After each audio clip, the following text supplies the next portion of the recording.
Good morning class.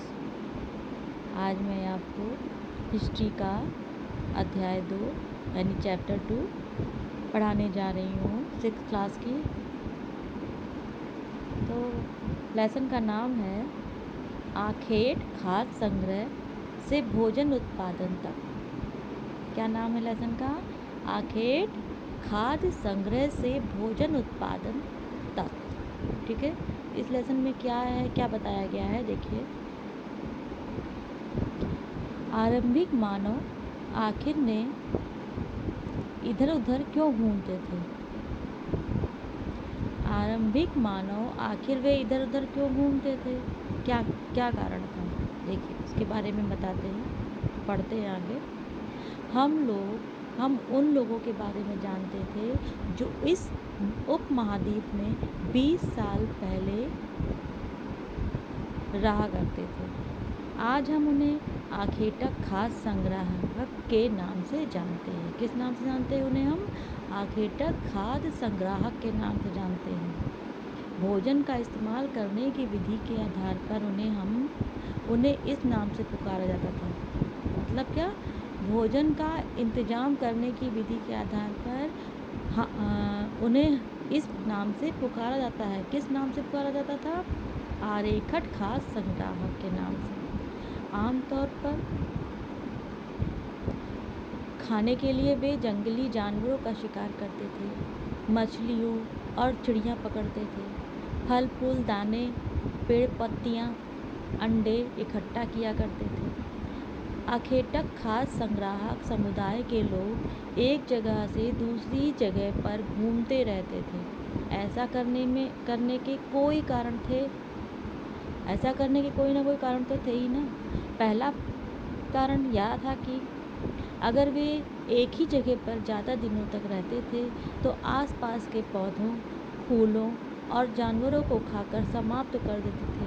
इसलिए और भोजन की तलाश में इन्हें दूसरी जगहों पर जाना पड़ता था। ठीक है, अगला दूसरी लाइन क्या है? दूसरा कारण है कि जानवर अपने शिकार के लिए या फिर हिरण और मवेशी अपना चारा ढूंढने के लिए एक जगह से दूसरे जगह जाया करते थे। इसलिए इन जानवरों का शिकार करने वाले लोगों, क्या मतलब? इसलिए इन जानवरों का शिकार करने वाले लोग भी इनके पीछे पीछे जाया करते थे। समझ में आया बात? ठीक है,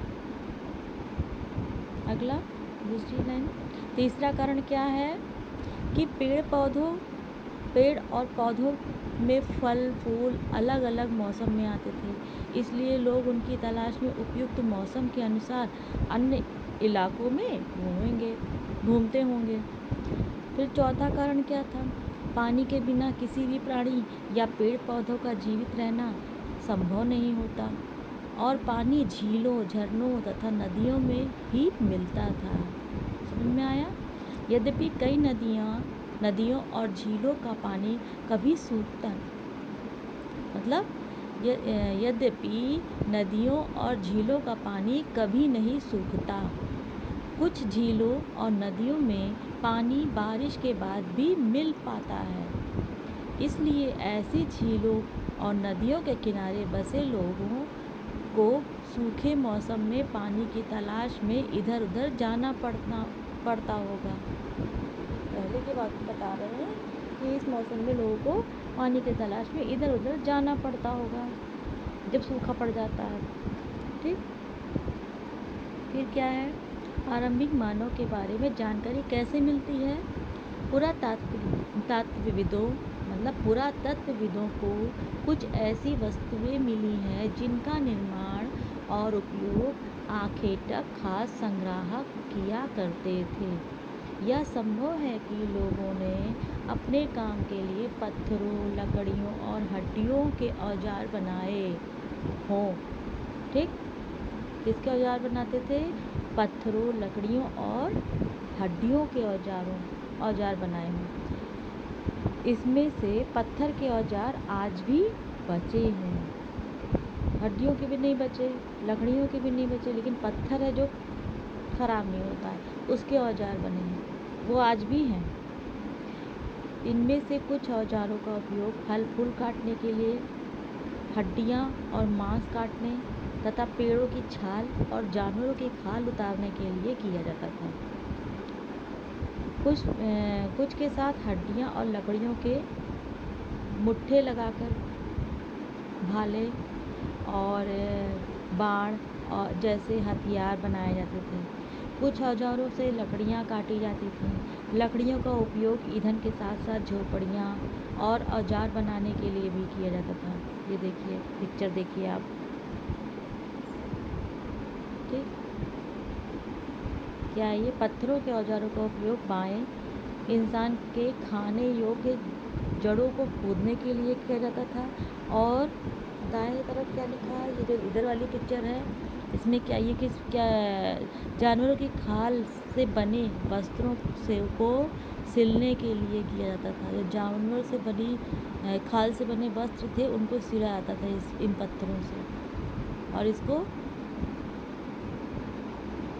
जड़ों को खोदने में इसका इस्तेमाल होता था। इस वाले को सिलने के काम आता था। उनके जो वस्त्र से बनता था जानवरों की खाल से, उसको सिला जाता था इससे, ठीक है।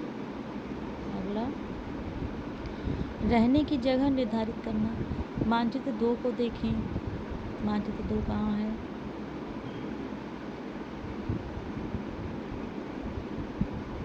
मानचित्र 2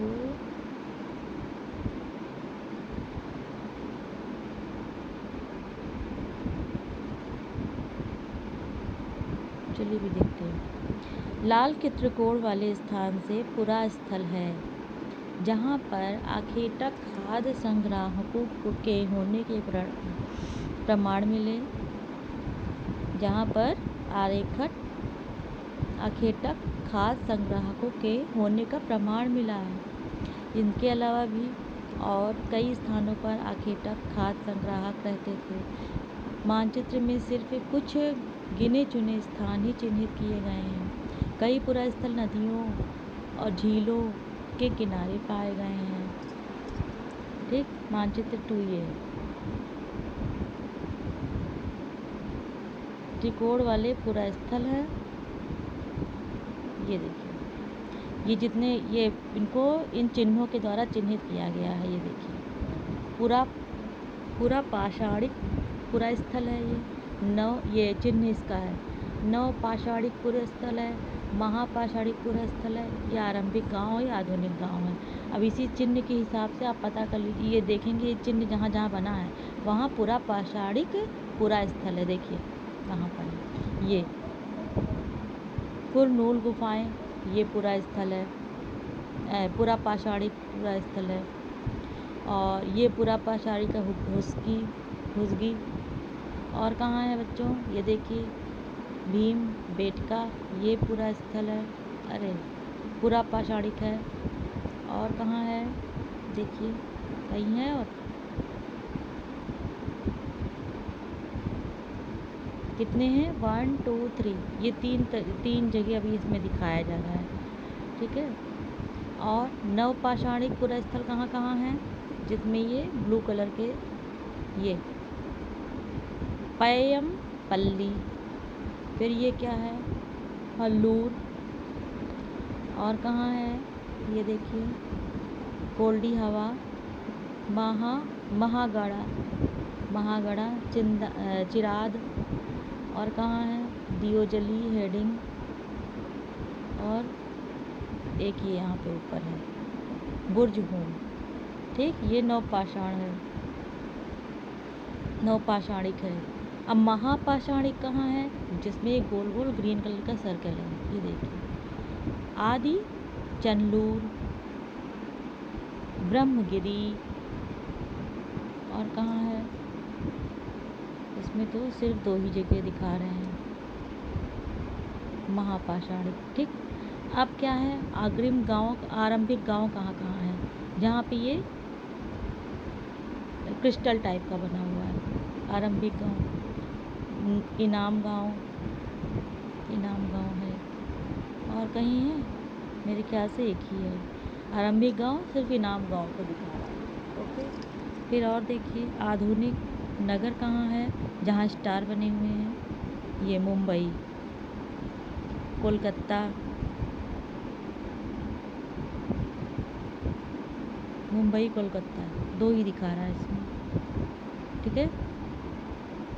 इन्हीं चिन्हों के द्वारा इसको चिन्हित किया गया है।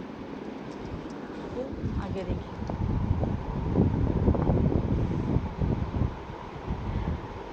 क्योंकि पत्थर के उपकरण बहुत महत्वपूर्ण थे, इसलिए लोग ऐसी जगह ढूंढते रहते थे जहां अच्छे पत्थर मिल सके।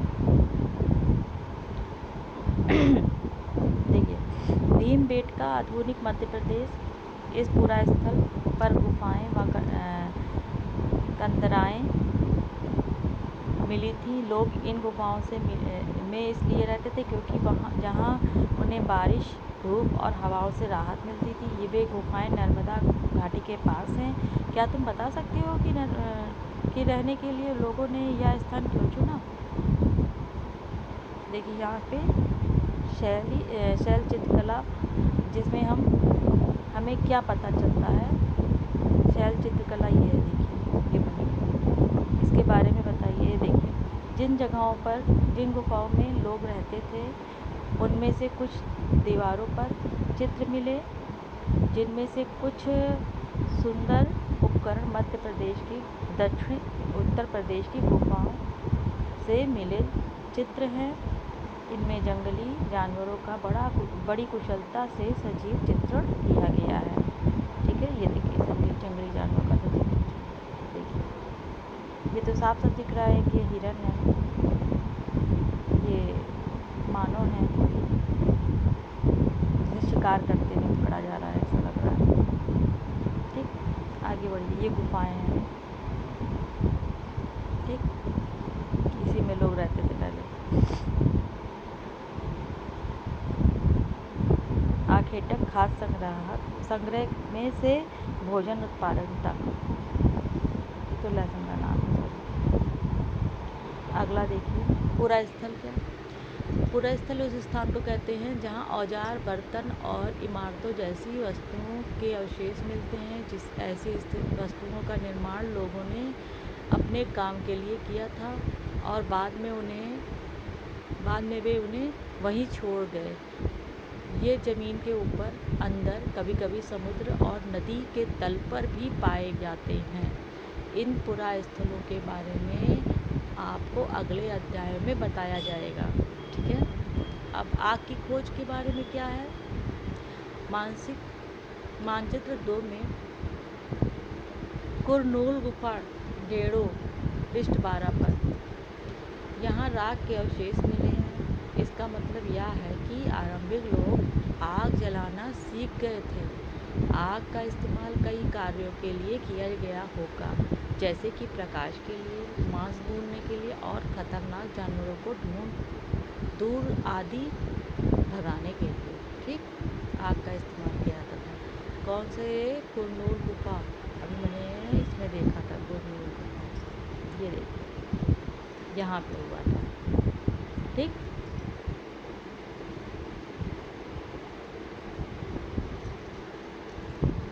आज हम आग का उपयोग किस लिए करते थे, इसके बारे में बताएंगे। देखिए, ये क्या है? नाम और तिथियां हैं। जैसे कि हम जिस काल के बारे में पढ़ रहे हैं, पुरातत्वविदों ने उनके बड़े बड़े नाम रखे हैं। आरंभिक काल को वे पुरा पाषाण काल कहते हैं। यह दो शब्दों, पुरा यानी प्राचीन और पाषाण यानी पत्थर से बना। यह नाम पुरा स्थलों से प्राप्त पत्थर के औजारों के महत्व को बताता है। पुरा पाषाण काल 20 लाख साल पहले, 12,000 साल पहले के दौरान माना जाता है। इस काल को भी 3 भागों में विभाजित किया गया है: आधुनिक, मध्य और उत्तर पुरा पाषाण काल, मतलब युग। मानव इतिहास के लगभग 99% कहानी इस काल के दौरान घटित हुई, ठीक, जिस काल में हम पर्यावरणीय बदलाव मिलते हैं। जिस काल में हमें पर्यावरणीय बदलाव मिलते हैं उसे मेसोलिथ यानी मध्य पाषाण युग कहते हैं। इसका समय लगभग 12,000 साल पहले से लेकर 10,000 साल पहले तक माना गया है। इस काल के पाषाण औजार आमतौर पर बहुत छोटे होते थे, इसलिए माइक्रोलिथ यानी लघु पाषाण काल कहा जाता है। प्रायः इन औजारों में हड्डियों तथा लकड़ियों के मुट्ठे लगे हाशिया और आरी जैसे औजार मिलते थे। साथ साथ पूरा पाषाण युग वाले औजार भी इस दौरान बनाए जाते रहे। ठीक, अगले युग की शुरुआत लगभग 10,000 साल पहले होती थी। इसे नवपाषाण युग कहा जाता है। नवपाषाण का क्या मतलब होता है? हमें कुछ स्थानों के नाम दिए गए हैं।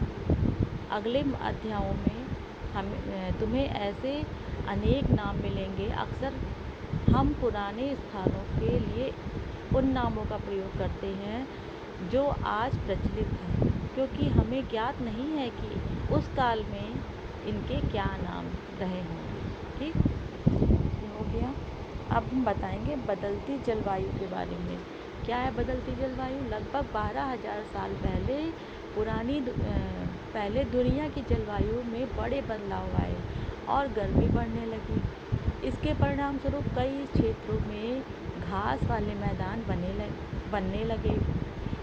इससे हिरण, बारहसिंगा, भेड़, बकरी और गाय जैसे उन जानवरों की संख्या बढ़ी और जो घास खाकर जिंदा रह सकते थे, मतलब जो लोग इन जानवरों का शिकार करते थे वे भी इनके पीछे आए और इनके खाने पीने की आदतों और प्रजनन के समय की जानकारी हासिल करने लगे।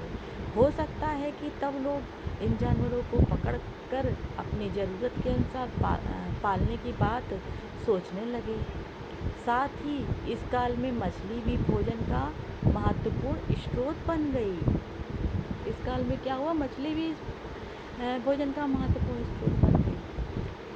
फिर अगला क्या है? खेती और पशुपालन की शुरुआत में क्या है देखिए। इसी दौरान उपमहाद्वीप के भिन्न भिन्न इलाकों में गेहूँ, जौ और धान जैसे अनाज प्राकृतिक रूप से उगते थे। शायद महिलाओं और पुरुषों और बच्चों ने इन अनाजों को भोजन के लिए बटोरना शुरू कर दिया होगा। साथ ही वे यह भी सीखने लगे होंगे कि आज अनाज कहाँ उगते थे और कब पककर तैयार होते थे।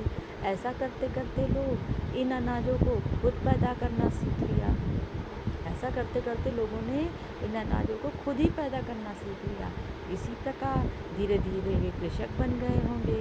इसी तरह लोगों ने अपने घरों के आसपास चारा रखकर जानवरों को आकर्षित कर उन्हें पालतू बनाया होगा। इससे सबसे पहले जिस जंगली जानवर को पालतू बनाया गया वह कुत्ते वह जंगली पूर्वज था। धीरे धीरे लोग भेड़, बकरी, गाय और सूअर जैसे जानवरों को अपने घर के नज़दीक आने को उत्साहित करने लगे। ऐसे जानवर झुंड में रहते थे और ज़्यादातर घास खाते थे। अक्सर लोग या जंगली जानवरों के आक्रमण से इनकी सुरक्षा किया करते थे और इस तरह धीरे धीरे वे पशुपालक बन गए होंगे। क्या तुम बता सकती हो कि सबसे पहले कुत्तों को ही पालतू क्यों बनाया गया? बताइए, आप इसको सोच के बताइएगा। घरेलू प्रक्रियाएं क्या हैं? घरेलू प्रक्रियाएं लोगों द्वारा पौधे उगाने और जानवरों की देखभाल करने को घरेलू प्रक्रिया के नाम दिया गया। अपनाए गए ये पौधे तथा जानवर अक्सर जंगली पौधे तथा जानवरों से भिन्न होते हैं। इसी वजह से इनकी वजह यह थी कि इस प्रक्रिया की तहत अपनाए गए पौधे तथा जानवरों का लोग चयन करते हैं। उदाहरण के तौर पर उन्हीं पौधों तथा जानवरों का चयन करते हैं जिनके बीमार होने की संभावना कम हो। यही नहीं, लोग उन्हीं पौधों को चुनते हैं जिनसे बड़े दाने अनाज पैदा होते हैं, साथ ही जिनकी मजबूत डंठलें अनाज के पक्के दानों से भार को संभाल सके। ऐसे पौधों के बीजों को संभाल कर रखा जाता है ताकि फिर उगाने के लिए उनके गुण सुरक्षित रह सकें। उन्हीं जानवरों को आगे प्रजनन के लिए चुना जाता है जो आमतौर पर अहिंसक होते हैं। इसलिए हम देखते हैं कि पाले गए जानवर तथा कृषि के लिए अपनाए गए पौधे जंगली जानवरों तथा पौधों से धीरे धीरे भिन्न होते गए। मिसाल के तौर पर जंगली जानवरों की तुलना में पालतू जानवरों के दांत और सींग छोटे होते हैं। इन दांतों को देखो, इनमें से कौन सा जंगली सुअर का है, पता चल रहा है। देखिए कौन सा दांत जंगली सुअर का है और कौन सा पालतू सुअर का है, पता चल रहा है इसमें से। आप देख के बताइए। यह प्रक्रिया पूरी दुनिया में धीरे धीरे चलती रही। यह करीब 12,000 साल पहले शुरू हुई। वास्तव में आज हम भोजन करते हैं वो इसी प्रक्रिया की वजह से है। कृषि के लिए अपनाई गई सबसे प्राचीन फसलों में गेहूँ तथा जौ आते हैं। उसी तरह सबसे पहले पालतू बनाए गए जानवरों में कुत्ते के बाद भेड़ बकरी आते हैं। ठीक है, फिर अगला क्या है, ये क्या है, अनाज उपयोग। कौन कौन से अनाज थे उस समय? बीज के रूप में, खाद के रूप में, उपहार के रूप में और भंडारण के रूप में अनाजों का उपयोग किया जाता है। देखिए इसमें क्या है, एक नवीन जीवन शैली क्या है, जो नए तरीके की जीवन शैली है। कैसी थी? तुम कैसे पौधे के बीज को बो कर देखो। तुम किसी पौधे के बीज को बो कर देखो, तुम पाओगे कि विकसित होने में कुछ वक्त लगता है। इनमें से कुछ दिन, महीने या फिर साल भी लग सकता है। इसलिए जब लोग पौधे उगाने लगे तो उनकी देखभाल के लिए उन्हें एक ही जगह पर लंबे समय तक रहना पड़ता था।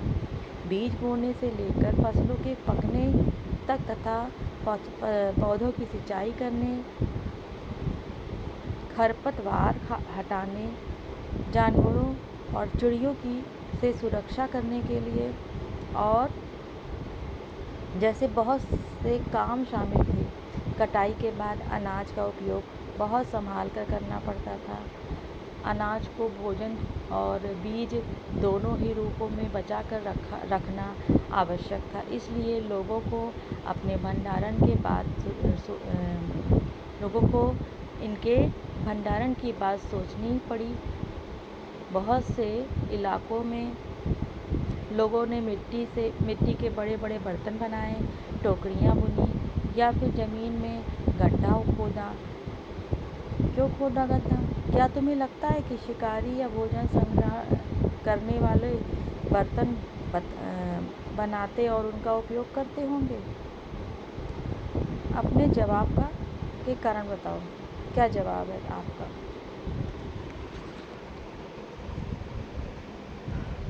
अगला बताइए। देखिए, जानवर चलते फिरते खाद्य भंडार में क्या है, जानवर बच्चे देते हैं जिसमें उनकी संख्या बढ़ती है। अगर जानवरों की देखभाल की जाए तो उनकी संख्या तो बढ़ती ही है, साथ ही उनसे दूध भी प्राप्त होता है जो भोजन का एक अच्छा स्रोत है। यही नहीं, जानवरों से हमें मांस भी मिलता है। दूसरे शब्दों में पशुपालन भोजन के भंडारण का एक तरीका है। भोजन के अतिरिक्त जानवरों से क्या क्या सीख मिलती है, क्या क्या मिल सकता है जानवरों से, ये आप बताइएगा। आज जानवरों का उपयोग किस लिए किया जाता है, किस लिए होता है, मतलब दोनों क्वेश्चन के आंसर आप देखिएगा। आओ आरंभिक कृषकों और पशुपालकों के बारे में पता करें। क्या होगा? मानचित्र 2 में आपने देखा था, क्या तुम्हें कोई नीले वर्ग दिख रहे हैं? पता इनमें से प्रत्येक बिंदु उस जगह को दर्शाता है जहां पुरातत्वविदों को शुरुआती कृषकों और पशुपालकों के होने के साक्ष्य मिलते हैं। वर्ग कहाँ? नीले रंग का वर्ग, जहाँ पे उनके साक्ष्य मिले थे, पशुपालकों होने का साक्ष्य मिला था, जहाँ पे नीले रंग का वर्ग।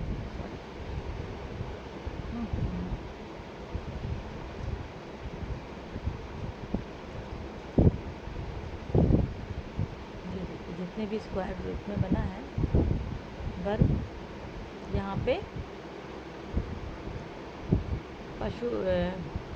पूरा पाषाणिक, नवपाषाणिक में इसमें वो उनके साक्ष्य मिले थे, पुराने जितने जानवर थे। ठीक,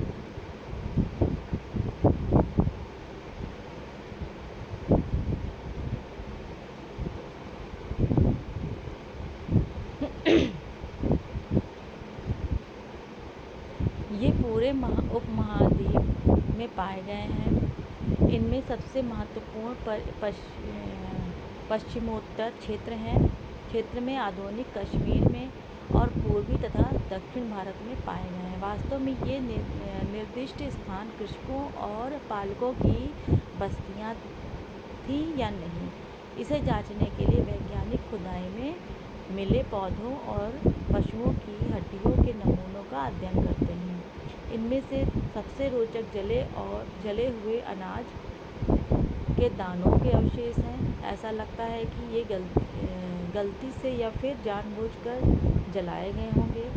वैज्ञानिक इन अनाजों के दानों की पहचान कर सकते हैं। इस तरह से हमें पता चलता है कि उपमहाद्वीप के विभिन्न भागों में बहुत सारी फसलें उगाई जाती रही होंगी। वैज्ञानिक विभिन्न जानवरों की हड्डियों की भी पहचान कर सकते हैं। ठीक, स्थायी जीवन की ओर क्या है? पुरातत्वविदों को कुछ पुरा स्थल पर झोपड़ियों और घरों के निशान मिले और बुर्ज वर्तमान में कश्मीर में है। इस समय के लोग गड्ढे के नीचे घर बनाते थे, जिन्हें गर्तवास कहा जाता है। इनमें उत्तर के लिए सीढ़ियाँ होती थीं, जिसमें इससे उन्हें ढंग से मौसम की सुरक्षा मिल सके, ठंड से मौसम की सुरक्षा मिल सके जिससे। ठीक, पुरातत्वविदों को झोपड़ियों के अंदर और बाहर दोनों ही स्थानों पर आग जलाने की जगह मिली हैं। ऐसा लगता है कि लोग मौसम के अनुसार घर के अंदर या बाहर खाना पकाते होंगे। बहुत सारी जगहों पर पत्थर और औजार भी मिले हैं। इनमें से कई ऐसे हैं जो पुरापाषाण युगीन उपकरणों से भिन्न हैं, इसलिए इन्हें नवपाषाण युग का पाषाण युग का माना गया है। इनमें वे औजार भी हैं जिनकी धार को और अधिक पैना करने के लिए उन पर पालिश चढ़ाई जाती है। ओखली और मूसल का प्रयोग अनाज तथा वनस्पतियों से प्राप्त अन्य चीज़ों को पीसने के लिए किया जाता था। आज हजारों साल बाद भी ओखली और मूसल का प्रयोग अनाज पीसने के लिए किया जाता है। उसी तरह प्राचीन प्रस्तर युगीन औजारों का निर्माण और प्रयोग लगातार होता रहता है। कुछ औजार हड्डियों से भी बनाए जाते थे। ठीक, ये सारे औजार हैं, देखिए ये सारे उपकरण हैं नवपाषाण युग के। ठीक है, अगला देखिए। नवपाषाण युग के पुरा स्थलों से कई प्रकार के मिट्टी के बर्तन मिले। कभी कभी इन पर अलंकरण भी किया जाता था। बर्तनों का उपयोग चीज़ों को रखने के लिए किया जाता था। धीरे धीरे लोग बर्तनों का प्रयोग खाना बनाने के लिए भी करने लगे। चावल, गेहूँ तथा दलहन जैसे अनाज अब आहार का महत्वपूर्ण हिस्सा बन गए थे। इनके साथ साथ अब लोग कपड़े भी बुनने लगे थे। इसके लिए कपास जैसे आवश्यक पौधे उगाए जा सकते थे। क्या ये परिवर्तन हर जगह एक साथ ही आ गए होंगे? ऐसी बात नहीं है। एक तरह जहाँ कई जगहों पर स्त्री पुरुष शिकार और भोजन संग्रह करने के लिए काम करते थे, वहीं अन्य लोगों ने हजार सालों के दरमियान धीरे धीरे खेती और पशुपालन को अपना लिया। बहुत जगह लोग मौसम के मुताबिक बदल कर अपनी जीविका जिया करते थे। ये बर्तन है मिट्टी के।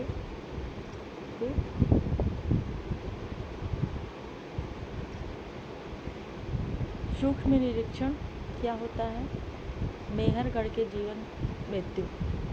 देखिए चित्र 2 में बताया गया था। मेहरगढ़ ढूंढो, कहाँ है मेहरगढ़? मेहरगढ़ देख लीजिए आप एक बार मैप को। मेहरगढ़ ये है मेहरगढ़। किस में आता है ये? नवपाषाणी पुरास्थल है। मेहरगढ़ क्या है? नवपाषाणी पुरास्थल।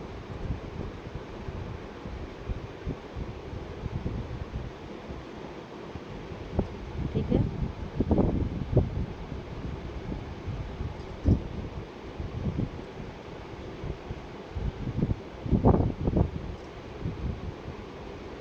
देखिए यहाँ तो यह ईरान जाने वाले सबसे महत्वपूर्ण रास्ते हैं। बोलन दर्रे के पास एक हरा भरा समतल स्थान है। मेहरगढ़ संभवतः वह स्थान है जहाँ के स्त्री पुरुष ने इन इलाकों में सबसे पहले जौ गेहूँ उगाया और भेड़ बकरी पालना सीखा। ठीक, यहाँ विभिन्न प्रकार के जानवरों की हड्डियाँ मिली। इसमें हिरण तथा सूअर जैसे जंगली जानवरों तथा भेड़ और बकरियों की हड्डियाँ हैं। मेहरगढ़ में इसके अलावा चौकोर तथा आयताकार घरों के अवशेष भी मिले। प्रत्येक घर में 4 या उससे ज़्यादा कमरे हैं, जिसमें से कुछ संभवतः भंडारण के काम में आते होंगे। मतलब कुछ ऐसे कमरे हैं जो लगता है कि भंडारण के काम में आते होंगे। मृत्यु के बाद सामान्यतः मृतक के सगे संबंधी उनके प्रति सम्मान जताते हैं। लोगों की आस्था है कि मृत्यु के बाद भी जीवन होता है, इसलिए कब्रों में मृतकों के साथ कुछ सामान भी रखे जाते थे। मेहरगढ़ के ये चित्र है, देख लीजिए। ऐसे कमरे होते थे और यहाँ पता लगता है कि यहाँ पे कुछ कमरे ऐसे होते थे जहाँ भंडारण का सामान रखा जाता है। वो उसमें कुछ साक्ष्य मिले होंगे जिससे पता लगता है। ठीक, अगला मेहरगढ़ में कई कब्रें मिली। एक कब्र में एक मृतक के साथ एक बकरी को भी दफनाया गया था। संभवतः इसे परलोक में मृतक के खाने के लिए रखा गया होगा। देखिए ये बकरी है,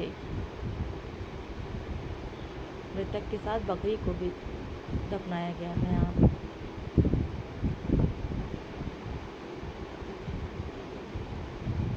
देखिए मेहरगढ़ की कब्र के चित्र है।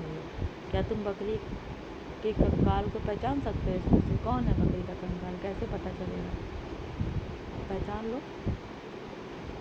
ठीक है, ये उपयोगी शब्द हैं इस लेसन के। आखेटक, खास संग्राहक, पुरा स्थल, उद्योग स्थल, आवासीय स्थल, पुरा पाषाण, मध्य पाषाण, लघु पाषाण, कृषक, पशुपालन, नवपाषाण, कब्र। ये सारे इसके उपयोगी शब्द हैं जो इस लेसन में उपयोग में हैं। ठीक है। आखेटक खाक संग्राहक गुफाओं में इसलिए रहते थे, क्यों रहते थे? अभी मैंने पढ़ाया था आपको, क्यों रहते थे? ये देखिए मैंने आपको बताया था।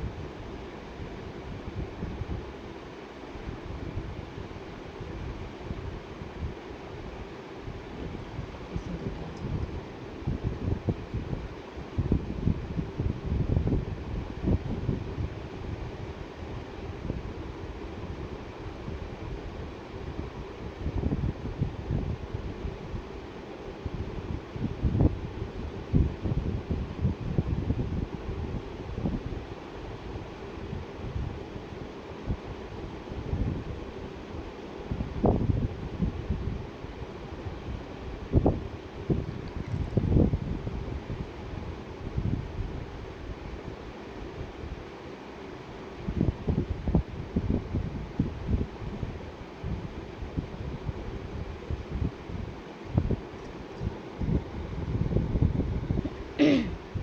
इसलिए रहते थे आखेटक संग्रह गुफाओं में, इसलिए रहते थे क्योंकि उन्हें धूप, गर्मी, बारिश, ठंड से राहत मिल सके। ठीक है। दूसरा क्वेश्चन क्या है? घास वाले मैदानों का विकास कितने साल पहले हुआ था? हाँ, तो घास वाले मैदानों का विकास लगभग कितने साल पहले हुआ था? लगभग 3 करोड़ साल पहले हुआ था। कितने? 3 करोड़ साल पहले। ठीक है, आप इसको नोट करिए, 3 करोड़। ठीक है, 3 करोड़। आगे, खेती करने वाले लोग एक ही स्थान पर लंबे समय तक क्यों रहते थे? क्योंकि वो खेती करते थे, उनको जैसे जो भी अनाज बोते थे, उनकी बुआई बड़े होने तक कौन से बीज, कभी कभी 1 साल भी रुकना पड़ता है उसकी समय पूरा होने के लिए, खेत अच्छे से मतलब निकलने के लिए। तो उसकी जुताई, बुआई, देख रेख, चिड़िया जानवरों से बचाने के लिए उन्हें लंबे समय तक एक स्थान पर ही रहना पड़ता था। पुरातत्वविद ऐसा क्यों मानते हैं कि मेहरगढ़ के लोग पहले केवल शिकारी थे और बाद में उनके लिए पशुपालन सबसे ज़्यादा महत्वपूर्ण हो गया?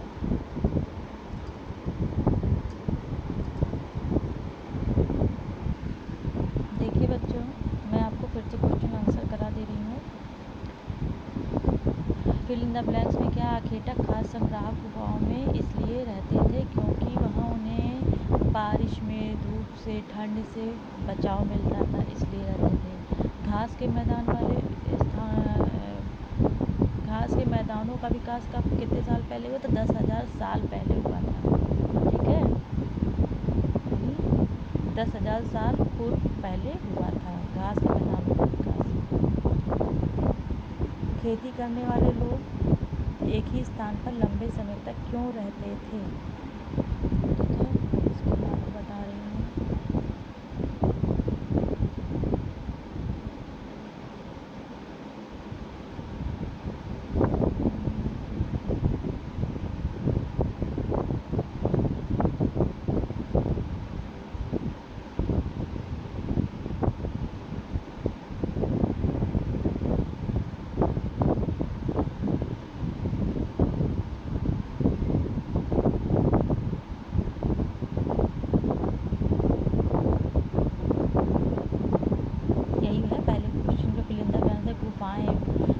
वर्षा, सर्दी, गर्मी, तेज हवाओं से बचाता था गुफाओं। ठीक। खेती करने वाले लंबे समय तक एक ही स्थान पर क्यों रहते थे? इसलिए क्योंकि फसलों की देखभाल करनी होती थी। बीज बोने से लेकर फसल काटने तक कई महीने लगते थे, इसलिए उन्हें खेती के पास ही रहना पड़ता था। भोजन की स्थायी व्यवस्था थी। जब अनाज उगाना शुरू हुआ तो खेती के लिए इधर उधर भटकने की ज़रूरत नहीं रही है। जब अनाज उगना शुरू हुआ तो खेती के लिए इधर उधर भटकने की ज़रूरत ही नहीं रही। घरेलू पशुओं की देखभाल, पालतू जानवरों के लिए चारा, पानी और सुरक्षा जरूरी थी, इसलिए एक ही जगह पर रहना सुविधाजनक था। मकान और बस्तियां बनने लगी। लोग मिट्टी और घास के बने घरों में बसने लगे, जिससे जीवन स्थिर हो गया। ठीक है। है। निष्कर्ष क्या निकलता है इसका? खेती ने लोगों को एक जगह बसने की ज़रूरत और सुविधा दोनों दी, इसलिए वे लंबे समय तक वहीं रहते थे और वहीं से सभ्यता की शुरुआत हुई। ठीक है, तो आप ये क्वेश्चन नोट कर लीजिएगा। ठीक है, इसका आंसर ये है। ओके, फिर अगला क्या था? मैंने पुरातत्वविद ऐसा क्यों मानते थे कि मेहरगढ़ के लोग पहले शिकारी थे, फिर बाद में उनके लिए पशुपालन सबसे महत्वपूर्ण हो गया। ठीक, इसका आंसर भी मैं आपको बता दे रही हूँ।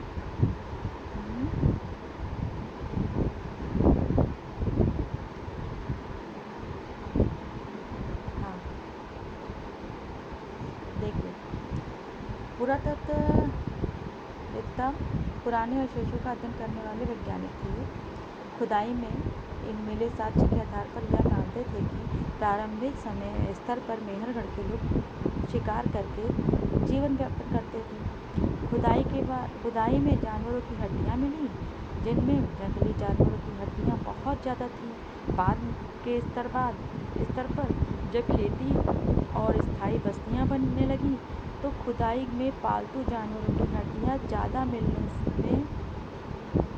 ज़्यादा मात्रा में मिलने लगी, जैसे गाय, भेड़, बकरी।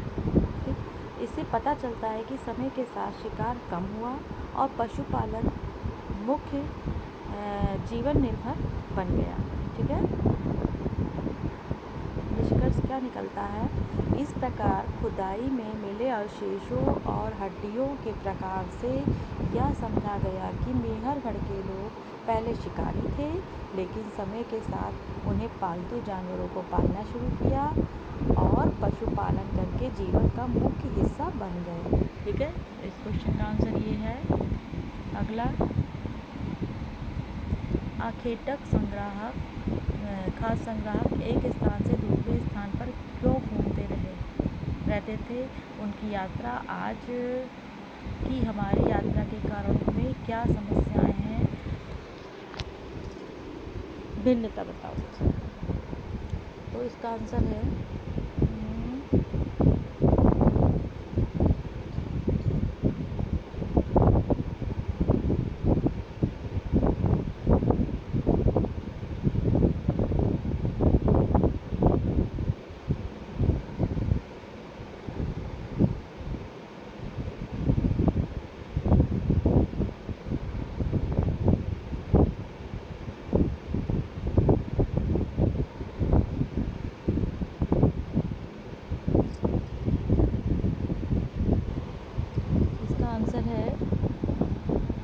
क्यों घूमते थे आखेटक एक स्थान से दूसरे स्थान पर भोजन की तलाश में जीवन व्यतीत करते थे। वे किसी एक स्थान पर स्थायी रूप से नहीं रहते थे, क्योंकि भोजन की उपलब्धता सीमित थी।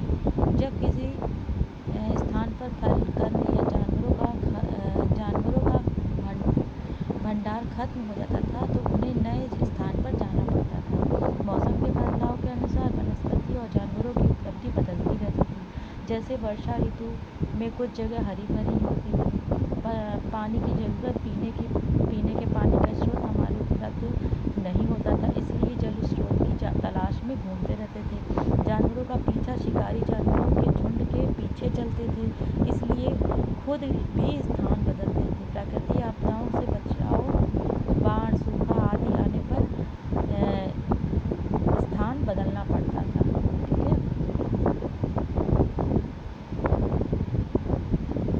इनकी भिन्नताएं हैं ये।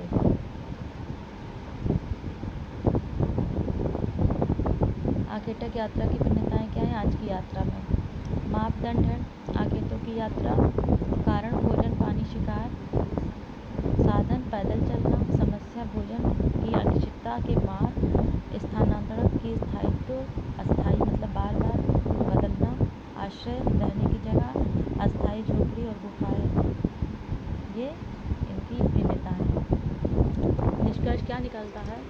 आखेटक घूमते रहते थे क्योंकि उन्हें अपने जीवन के लिए प्रकृति पर निर्भर रहना पड़ता था। आज की यात्रा सुविधाजनक है, पर इसके पीछे अलग उद्देश्य और चुनौतियां हैं। तकनीकी विकास ने हमें स्थिर जीवन दिया है, पर यात्रा का स्वरूप समय के साथ बदलता रहता है। ठीक है, इसका आंसर क्या है, यही है। अगला,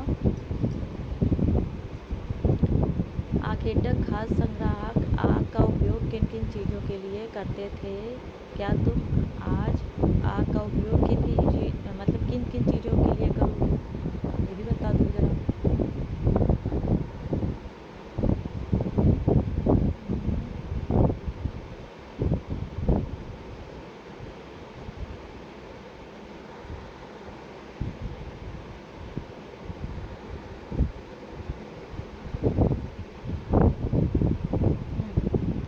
आखेटक आग का प्रयोग इन चीज़ों के लिए करते थे, किसके लिए?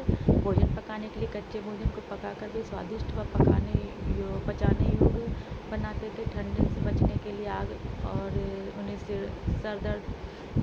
सर्द मौसम में गर्मी देती थी। जंगली जानवर के लिए सुरक्षा, आग के रोशनी और धुंध जंगली जानवरों को दूर रखने में मदद करता था। प्रकाश के लिए, रात के समय देखने के लिए आग का सहारा लेते थे। शिकार के समय के लिए कभी कभी जानवरों को डरा कर भगाने के लिए आग का प्रयोग करते थे। धातु गलाने, बाद के काल में धीरे धीरे आग का प्रयोग औजार बनाने में भी होने लगा। ठीक, निष्कर्ष क्या निकलता है? आग का प्रयोग प्राचीन काल से आज तक बहुत महत्वपूर्ण रहा। फ़र्क बस इतना है कि पहले आग का प्रयोग प्राकृतिक रूप में होता था और आज तकनीकी रूप में सुरक्षित और विविध रूपों में इसका प्रयोग करते हैं। अगर आप चाहें तो मैं इस उत्तर का एक छोटा सा चार्ट या पॉइंट फॉर्म में नोट्स भी बना सकता हूँ, लेकिन कोई बात नहीं, आप इतना ही आंसर लिखिए। इतना आंसर ठीक है आपके लिए, ज़्यादा मत लिखिए, बहुत बड़ा हो जाएगा। ठीक, अगला, कृषकों पशुपालकों का जीवन आखेटक खाद्य संग्राहकों के जीवन में से कितना भिन्न था? 3 अंतर बताइए।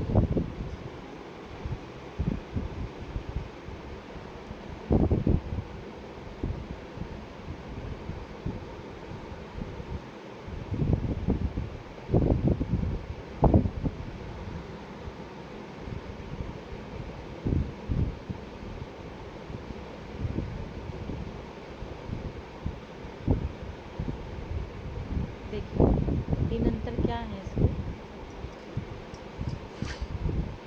पहला है भोजन प्राप्ति का तरीका, इनकी जीवन शैली है। फिर आश्रय रहने का मतलब रहने का जगह, तो बिंदु है ये। और जीवन शैली क्या है? जंगलों से फल कंद द्वारा भोजन जुटाते थे। जीवन शैली ये देखिए, इसमें लिखा है साफ साफ, जंगलों से फल कंद शिकार द्वारा भोजन जुटाते थे। घुमंतु, एक जगह से दूसरी जगह भोजन और पानी की तलाश में घूमते थे। और जीवन शैली थी इनकी, और रहने की जगह अस्थायी झोपड़ियाँ और गुफाएं थी, मतलब या गुफाएं थी इनका रहने की जगह। ठीक है, और क्या है ये इसके आखेटक, यानी ये क्या है? कृषि काल, यानी जीवन, किसान का जीवन कैसा था? खेतों में फसल उगाकर स्थायी रूप में भोजन प्राप्त करते थे। स्थायी लोगों में बस कर रहने लगे। मिट्टी, लकड़ी और घास से बने स्थायी मकान होने लगे किसानों के। ठीक है, ये आप एक चार्ट बना लीजिएगा। एक तरफ ये चार्ट में आप इनके जीवन शैली, पहले हेडिंग डालिएगा, ये हेडिंग बिंदु डालिएगा, जीवन लिखिएगा, जीवन, और लास्ट में ये शिकारी संग्राहक या आखेटक जीवन, ये लिखिएगा। पहला पॉइंट में आप लिखिएगा ये जीवन, बिंदु लिखिएगा ये तीनों ऐसे। फिर जीवन में आप इसको लिखिएगा, संग्राहक जीवन इसके सामने। फिर लास्ट में ये लिखिएगा कृषि जीवन, इसको लिखिएगा 3 चार्ट बना के। ठीक है, आप इसको करने के बाद इसका निष्कर्ष क्या निकलता है?